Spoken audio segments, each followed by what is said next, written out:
This programme is sponsored by jaikisan.org। ग्रामीण विकास के क्षेत्र में बढ़ते कदम jaikisan.org।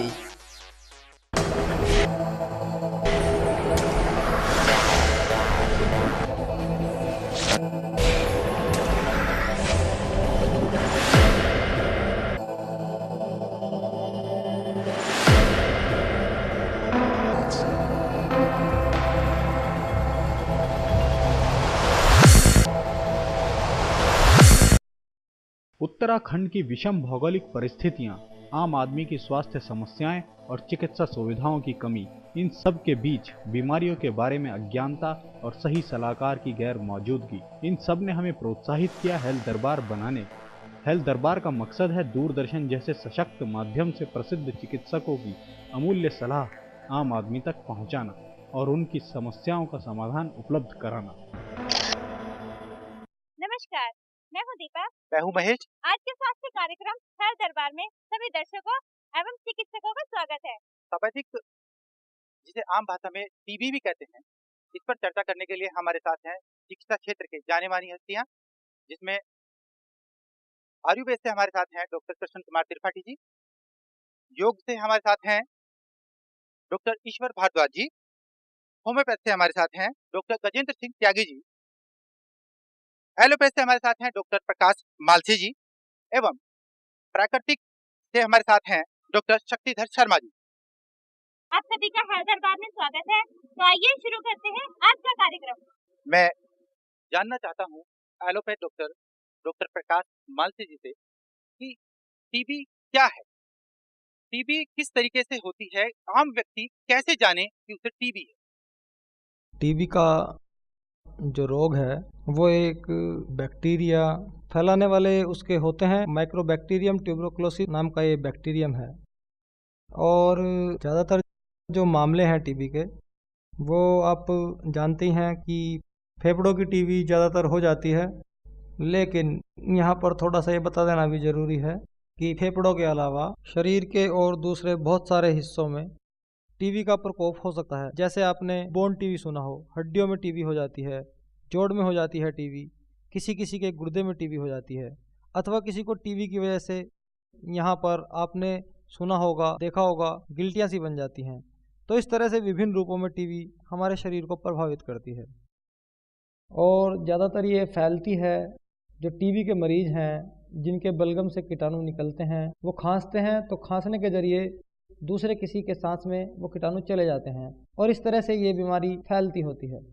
अभी डॉक्टर साहब ने बताया कि किस तरह के लक्षण होते हैं, तो इस पर हम सीधे चलते हैं अपने दर्शकों से, वो क्या जानकारी चाहते हैं डॉक्टर साहब। टीबी की प्रारंभिक अवस्था में क्या लक्षण रोगी को होता है, जिसको फेफड़ों की टीबी जैसा अभी आपने बताया, तो फेफड़ों की टीबी में प्रारंभिक क्या लक्षण होता है और उसकी चिकित्सा के बाद क्या समूल टीबी रोग नष्ट हो जाता है। अगर टीबी रोग की चिकित्सा की जाए और वो नियमित रूप से की जाए तो निश्चित रूप से इसका समूल नाश हो सकता है। जो बीमार व्यक्ति है अगर वो नियम से दवाई खाएगा, फेफड़ों की टीबी में सिर्फ 6 महीने, बोन की टीबी में शायद थोड़ा ज़्यादा 9 महीने या साल भर तक, लेकिन अगर वो नियम से दवाई खाएगा तो समूल नाश इसका हो सकता है। पहला प्रश्न जो आपने किया था कि आरंभिक लक्षण क्या होते हैं, बीमार होने से पहले की जो स्थिति है उस पर बहुत कुछ निर्भर करता है। आदमी कमज़ोर होना पहले शुरू होता है, बीमारी के कीटाणु बाद में उस पर हमला कर देते हैं।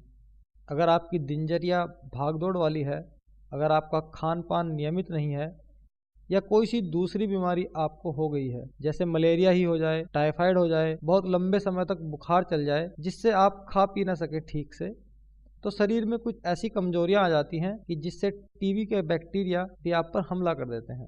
आरंभिक लक्षणों में बुखार का बना रहना, खास करके हल्का बुखार, शाम का बुखार, बीच में रात में किसी भी समय पसीना आना, भूख न लगना, वजन कम होता जाना, ये कहीं पे भी शरीर में टीबी हो तो उसके ये लक्षण होंगे।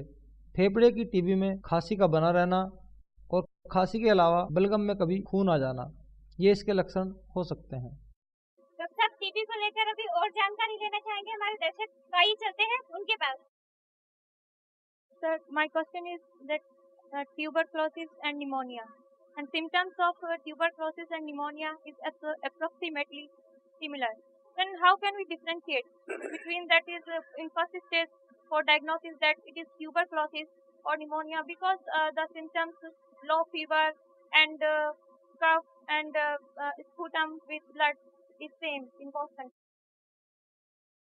ये सवाल हम जानना चाहेंगे हमारे एलोपैथिक डॉक्टर से। आपने जो प्रश्न पूछा है उसका उत्तर बहुत सरल तो नहीं है, क्योंकि अगर किसी को बुखार चढ़े, खांसी उठने लगे और कभी कभार यह भी है कि बलगम में खून आ जाए, पहले या दूसरे तीसरे दिन तो शायद ही कोई डॉक्टर ये कह सकेगा कि ये टीबी है करके, और इसलिए पहले दिन, दूसरे तीसरे चौथे दिन उसे निमोनिया की तरह ही कहा जाएगा। थोड़ा सा उसमें अंतर ये होता है कि अगर फेफड़ों के निचले हिस्से में हो, छाती के निचले हिस्से में अगर हो, जिसको हम कहते हैं लोअर लोब, तो लोअर लोब में अगर ये हो तो ज़्यादा संभावना यह है कि वो निमोनिया है। और वो जो दूसरे बैक्टीरिया हैं, जो टीबी के अलावा दूसरे बैक्टीरिया हैं, डिप्लोकोकस निमोनिया नाम के, उनकी वजह से होगा, और वो 7-8 दिन एंटीबायोटिक्स के प्रयोग से ठीक हो जाएगा।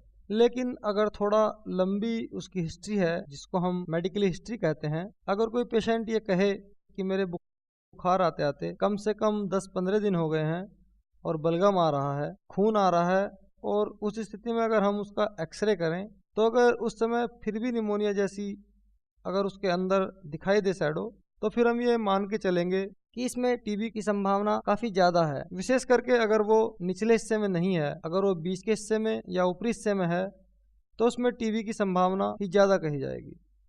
यही सवाल मैं पूछना चाहती हूँ प्राकृतिक चिकित्सक से, क्या प्रकृति में भी इस लक्षण को जड़ से खत्म करने के उपाय हैं? स्वच्छ वातावरण नहीं होगा तो कितनी ही दवाई आप दें तो बेकार है। तो पंचकर्म और स्वस्थ वातावरण, एटमॉस्फेयर, तो धीरे धीरे ये अपने आप ठीक हो जाता है। दर्शकों, टीबी पर चर्चा भी जारी रहेगी, लेकिन उससे पहले लेते हैं एक छोटा सा break.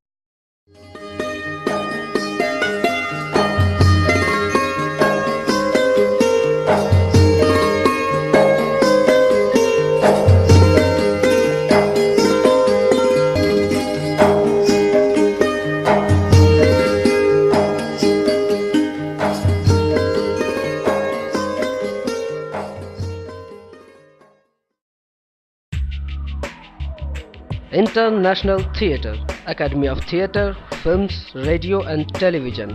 It organizes oriented workshop for creative person.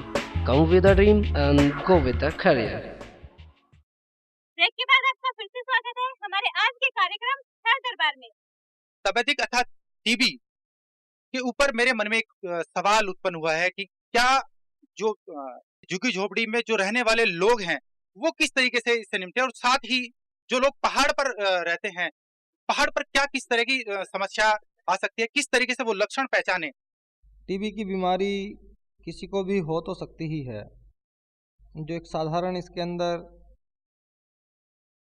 बचाव के उपाय हैं और रास्ते हैं, वो अभी अभी हमारे सामने हमारे योगाचार्य श्री ईश्वर भारद्वाज जी ने बहुत अच्छे से कहा कि अपना खान पान सुधारें। अब इसमें मैं थोड़ा सा इसका उल्लेख और करना चाहूँगा कि खान पान में उचित मात्रा में फलों का समावेश होना चाहिए। कई बार मैंने ये देखा है कि लोग पहले खाना खा लेते हैं, फिर फल खाने के लिए पेट में जगह ही नहीं रहती, और खाना भी क्या खाते हैं, जो चावल है वो सारा आजकल पॉलिश्ड राइस है, उसका जो छिलका उतार लिया गया है, उस छिलके में बहुमूल्य विटामिन्स होते हैं। और इसलिए आहार के बारे में हम सबसे पहले ये ज़रूर कहना चाहेंगे कि हमारे आहार में साबुत अनाज होने चाहिए, काले चने, सफ़ेद चने, हरी मटर और भरपूर मात्रा में हरे पत्ते वाली सब्जियां, गाजर, टमाटर और इस तरह के सलाद और बहुत सारे फल होने चाहिए। जो लोग दूध, दही, पनीर इन वस्तुओं का सेवन कर सकते हैं वो इन चीज़ों का सेवन अवश्य करें, चाहे वह झुग्गी झोपड़ी में रहने वाला व्यक्ति हो या चाहे महल में। फल का उपयोग हर व्यक्ति कर सकता है। मैंने ये देखा है कि कभी कभी किसी किसी भोजनालय में थाली 20 रुपये में भी मिलती है, काफ़ी सस्ती थाली, लेकिन 20 रुपये में आराम से पेट भर के फल खाए जा सकते हैं। और इसमें मैं हर एक व्यक्ति से कहना चाहूँगा कि अपने आहार में बहुत सारे फलों का जरूर समावेश करें। इसके अलावा साफ सफाई की व्यवस्था बहुत ज़रूरी है। एक बात मैं आपको बताऊं कि यूरोप से सन 1940 तक टीबी पूरी तरह से विदा हो गई थी। 1940 में तो टीबी की दवाई निकली भी नहीं थी। जो सबसे पहली दवाई थी स्ट्रेप्टोमाइसिन, वो भी नहीं निकली थी, लेकिन यूरोप से टीबी विदा हो गई थी। वो कैसे विदा हुई? क्योंकि जब एक आम आदमी का रहन सहन का स्तर सुधरा, जब सड़कें साफ रहने लगी, जब नालियां बन गई, जब सार्वजनिक शौचालय मूत्रालय आदि बन गए, इससे समाज में जो एक सुधार आया, उसके चलते टीबी की बीमारी वैसे ही विदा हो गई थी बिना दवाई के। चर्चा भी जारी रखेंगे, लेकिन उससे पहले हमारे दर्शक जानकारी लेना चाहते हैं टीबी को लेकर। डॉक्टर साहब, मेरा एक सवाल है कि हमारी भारतीय सरकार ने वो डॉट्स इशू किया था आम जनता के लिए, लेकिन उसके भी अलग अगर हम एलोपैथिक या आयुर्वेदिक किसी भी तरह का इलाज अगर करते हैं, जब भी हमारी एक डोज छूटती है तो धारणा ये बनी हुई है कि टीबी का इलाज दोबारा से शुरू करना पड़ता है। तो क्या ये धारणाएं सही है? और ये जो डॉट्स हमारी गवर्नमेंट ने इशू की है, ये डॉट्स क्या है? देखिए, डॉट का अर्थ है directly observers treatment short course. ये शुरुआत क्यों करनी पड़ी? क्योंकि हम एक आम रोगी पर ये विश्वास नहीं कर पाते हैं कि ये बतलाए अनुसार दवाइयाँ लेगा और बतलाए समय तक दवाइयाँ लेगा। कहने का मतलब, अगर उसमें कहें कि सुबह खाली पेट कैप्सूल खाना है, नाश्ते के बाद ये दवाइयाँ खानी हैं, रात को एक गोलियाँ खानी हैं, और कम से कम 2 महीने तक तो ये 4 तरह की दवाइयाँ चलेंगी, और बाद में 4 महीने तक सिर्फ 3 तरह की दवाइयाँ चलेंगी। देखा ये जाता है कि जब रोगी को थोड़ा आराम हो जाता है, ऐसा लगता है कि अब मुझे बुखार नहीं है, मुझे थोड़ी सी नींद लगने लगी, खांसी कुछ कम हो गई है, लोग बाग अपने इलाज बीच में ही बंद कर देते हैं। और चूंकि ये बीमारी जड़ से मिटती नहीं, कुछ बैक्टीरिया शरीर के अंदर बने रहते हैं, तो वे शीघ्र ही दोबारा पनपना शुरू कर देते हैं। अगर इस काम को दोहराया जाए, दोबारा तिबारा यही काम किया जाए, इलाज आधे में ही छोड़ दिया जाए, तो बीमारी पैदा करने वाले जो बैक्टीरिया हैं वो रेजिस्टेंस हो जाते हैं। डॉक्टर साहब, हमारे दर्शकों ने ये जाना है कि दोस्त क्या वो यदि टूट जाए तो क्या दिक्कत आएगी? यही बात मैं होम्योपैथिक डॉक्टर गजेंद्र सिंह त्यागी जी से जानना चाहता हूँ। हमारी पद्धति में कोई भी ट्रीटमेंट जब शुरू किया जाता है ट्यूबरकुलर के लिए, यदि उसको डिसकंटिन्यू किया जाएगा तो उसमें एक सबसे बड़ी परेशानी ये आएगी। होम्योपैथिक का सबसे पहले मैं ये बता देता हूँ कि होम्योपैथिक का सूक्ष्म से सूक्ष्म का इलाज होता है।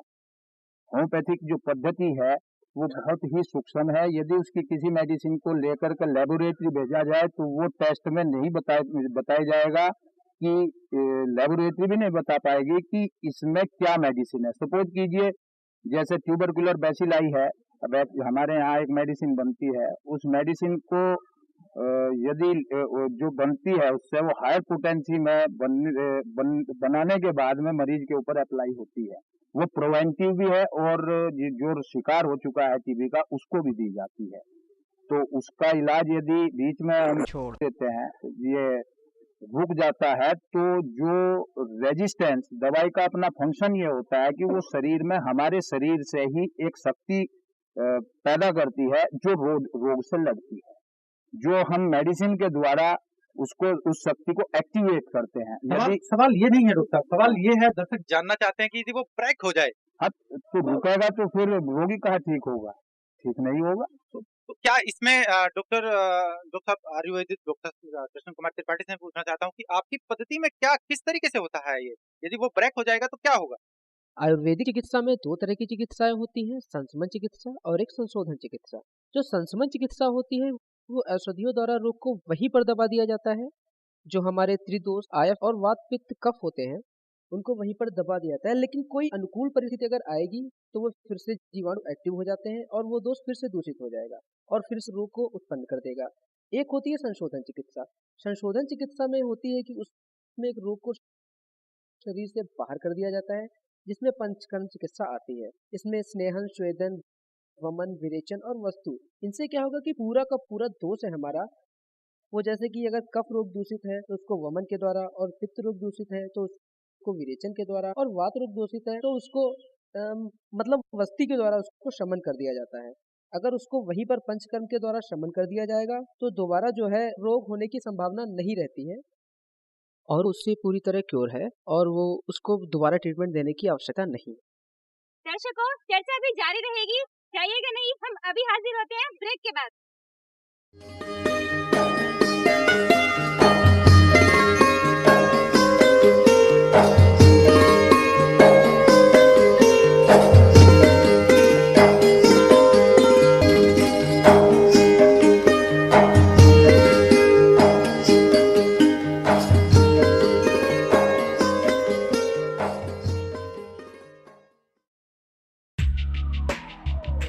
International Theatre, Academy of Theatre, Films, Radio and Television. It organized oriented workshop for creative person. Come with a dream and go with a career. Break के बाद स्वास्थ्य कार्यक्रम हेल्थ दरबार में आपका स्वागत है। कार्यक्रम आरंभ करने से पहले मैं चलता हूं सीधे दर्शकों में, तो क्या जानना चाहते हैं? सर, मैं जानना चाहता हूं कि बोन टीवी के क्या लक्षण होते हैं, उसका हार्ट पे क्या इफेक्ट पड़ता है? बोन टीवी का मतलब हड्डी में टीवी। तो जिस हड्डी में टीवी हो जाएगी उस हड्डी में दर्द होना शुरू हो जाता है। और ज़्यादातर हम ये देखते हैं कि रीढ़ की हड्डी में ही बोन टीवी हुआ करती है। तो अगर किसी की रीढ़ की हड्डी में कहीं ना कहीं दर्द बना ही रहे और इधर से उधर करवट करने में, करवट बदलने अथवा सीढ़ी चढ़ने उतरने में शरीर की हड्डी में दर्द बना रहे तो उसे सोचना चाहिए कि शायद ये बोन टीवी तो नहीं हो गई। लेकिन रीढ़ की हड्डी के अलावा और हड्डियों में और जोड़ों में बोन टीवी देखी जाती है। जैसे उदाहरण के लिए पैर की हड्डियों में सीना टीबिया में हमने टीवी देखी है, और किसी किसी को तो हाथ की उंगलियों के पोरों में, जिनको हम कहते हैं मेटाकार्पस, फैलीजीशियस, इनमें भी बोन टीवी देखी जाती है। टीवी के बाकी लक्षण भी मौजूद हो सकते हैं, जैसे कि हल्का बुखार रहना, भूख न लगना, वजन का कम होना, और ये भी संभव है कि साथ साथ फेफड़े में भी थोड़ी बहुत टीवी हो, और ये भी संभव है कि फेफड़ों में बिल्कुल टीवी नहीं है, सिर्फ बोन में ही टीवी है। मैं जानना चाहता हूँ योगाचार्य जी से, वो कम से कम कौन सा ट्रीटमेंट होगा जो कम पैसे में उपलब्ध हो सकता है? योगाचार्य जी बताइए। जागरूक होने की जरूरत है। स्वस्थ रहना है तो कुछ समय तो देना ही पड़ेगा। पैसा नहीं चाहिए, योग में कोई पैसा खर्च नहीं होता। तो गरीब हो या अमीर हो, सबके लिए है योग। और योगाभ्यास के लिए प्रतिदिन का समय निकाल लें, न रोग होगा, न पैसा खर्च होगा, स्वस्थ रहेंगे, आनंद में रहेंगे। क्या वो योग का वो कौन सी क्रिया है जिससे टीबी ना हो, वो थोड़ा सा बताइए। योग में जो रोग प्रतिरोधक क्षमता बढ़ाने के लिए प्राणायाम बताया गया, उसका अभ्यास अगर करेंगे तो टीबी नहीं, कोई भी रोग नहीं हो। केवल टीबी की बात मत कीजिए, कोई भी रोग ना हो। शारीरिक स्वास्थ्य बनाए रखने के लिए कुछ आसनों का प्रयोग करें। उसमें भी गिने चुने आप 10-12 आसन चुन लें जो 10-15 मिनट में हो जाए, और साथ ही प्राणायाम का 10 मिनट का अभ्यास। अगर 10 मिनट के लिए कुछ शोधन क्रियाएं हैं उनका अभ्यास करें तो ये आधा घंटे का योग का दैनिक कार्यक्रम आपको पूर्ण स्वस्थ रखने में सहायक है। तो हमारे दर्शक आपसे जानना चाहते हैं टीबी के ऊपर कुछ और अन्य जानकारी। Dr. Pennell said that we should take healthy immunity and we should take sprouted grams, especially emphasize Ayurvedacharya emphasize the we should take calcium diet. But sir, calcium diet is playing a negative role in the lung tuberculosis, mainly cause the fibrosis. Then how it will be going, the negative role of calcium diet, and how can we prevent the fibrosis? Because fibrosis is a main barrier in the expansion of lungs. Fibrosis is a different thing. फेफड़े में fibrosis हो जाना मतलब एक तरह से यह है कि जैसे जाले पड़ जाते हैं। हर एक टीबी के केस में फाइब्रोसिस होगा ही ऐसा ज़रूरी नहीं है। जब टीबी का इलाज ठीक नहीं हो पाता है और शरीर इसको ठीक करने की कोशिश करता है तब फाइब्रोसिस ज़्यादा होती है। लेकिन फिर भी क्षमा चाहूँगा कि कैल्शियम के बारे में आपकी धारणा ठीक नहीं है। कैल्शियम का उपयोग, दूसरे सभी विटामिनों का उपयोग हर एक उम्र के लिए बहुत ही जरूरी है, आवश्यक है।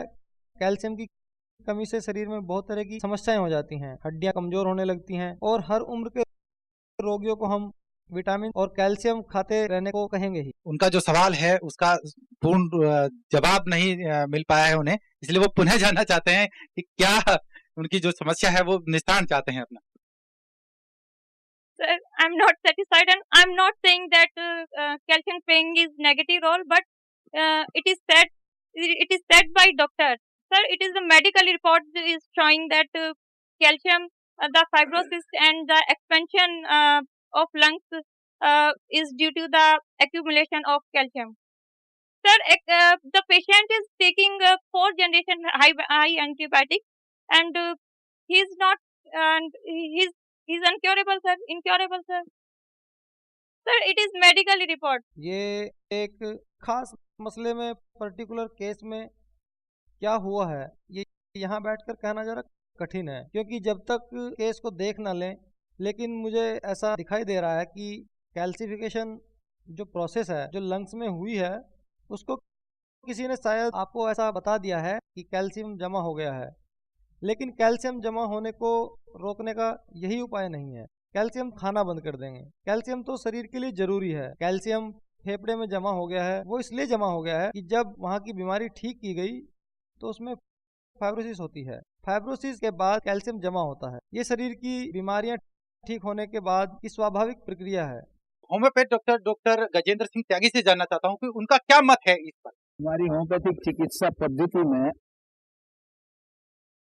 तो ऐसा कोई कहीं हमने नहीं पढ़ा है कि इस तरह का ट्रीटमेंट करते हुए किसी ट्यूबरकुलर पेशेंट का और उसके लंग्स में कैल्शियम स्टोर्ड हो गया, इस तरह का हमारी उसमें कहीं विवरण नहीं आया और न यह संभावना भी नहीं लगती है, क्योंकि हमारी पैथी तो बिल्कुल इसमें एकदम डिफरेंट है।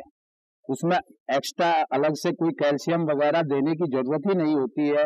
हमारी पद्धति का तो सीधा सीधा एक ही फंडा है और वो है लक्षण। सिम्टम्स बॉडी के यदि मिल रहे हैं, जिस दवाई से वो मैच करते हैं, वो दवाई उसके लिए रामबाण है। कोई सूरत नहीं, कोई शक्ल नहीं कि रोगी ठीक ना, और बिना किसी हार्म के, बशर्ते कि रोगी के जो लक्षण है में और जिस दवाई के लक्षण, ये दोनों प्रॉपर मैच होना चाहिए। और इसके साथ साथ होम्योपैथिक जो है, जैसे आयुर्वेद में वायु पित्त कफ 3 दोषों को बताया है, होम्योपैथिक में सोरा सिफिलिस साइकोसिस, ये 3 दोष होते हैं जिनके ऊपर पूरा होम्योपैथिक जो है आधारित है। और इन कोई भी चिकित्सक जब मरीज उसके पास आएगा तो वो ये जरूर देखेगा कि मरीज सोरिक है, साइकोटिक है या सिबिलिटिक है, उसी के अकॉर्डिंग मेडिसिन अप्लाई करेगा। और होम्योपैथिक पद्धति का यही एक सबसे बड़ा लाभ है कि इस पद्धति में यदि चिकित्सक अपने में सजग होकर के किसी रोगी का इलाज देता है तो उसका कोई साइड इफेक्ट, कोई हार्म किसी तरह का रोगी को नहीं होता है। चाहे वो आप टीबी को ले लीजिए या टीबी से हटकर का और किसी दूसरे रोग में भी ले लीजिए, क्योंकि उसमें तो सीधी सी है, जो लक्षण डेवलप हुए उन लक्षणों वाली ही औषध से इलाज होता है। यही सिद्धांत है होम्योपैथिक का। यदि किसी स्वस्थ शरीर में कोई द्रव्य प्रवाहित किया जाए, उसमें कोई सिम्टम्स डेवलप होते हैं, उन्हीं लक्षणों वाली औषधि की सूक्ष्म मात्रा से वो ठीक हो जाता है।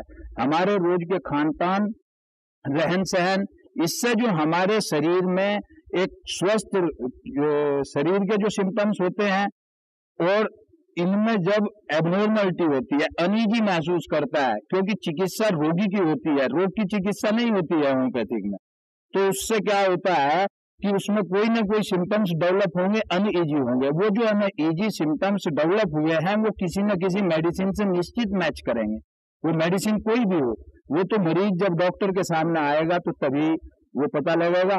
कोई भी मरीज है, सोरा सिफिलिस साइकोसिस, इन 3 चीजों को ध्यान में रखते हुए होम्योपैथ चिकित्सक चिकित्सा करेगा अकॉर्डिंग टू सिम्टम्स। जिस मेडिसिन से सिम्टम्स मिलेंगे वही अप्लाई कर दी जाएगी। मरीज पूर्णतः रोगी समूल उस रोग से छुटकारा पा लेगा। तो दर्शकों, आज लेते हैं यही विराम। अगले सप्ताह फिर हाजिर होंगे चिकित्सा क्षेत्र में नई जानकारी के साथ। तब तक के लिए हमें दीजिए इजाजत। नमस्कार। नमस्कार।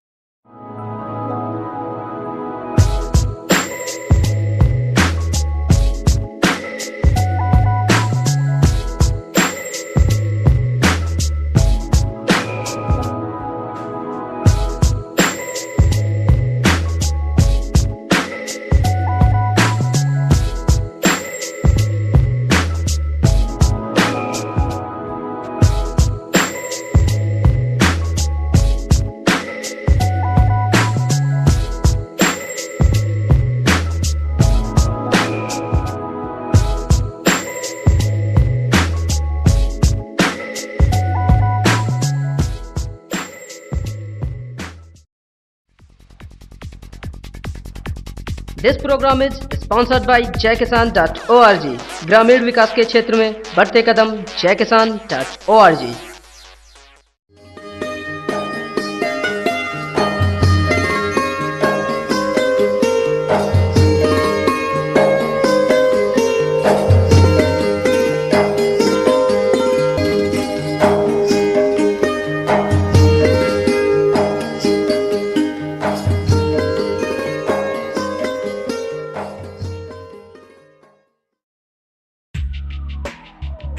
International Theatre, Academy of Theatre, Films, Radio and Television. It organized oriented workshop for creative person.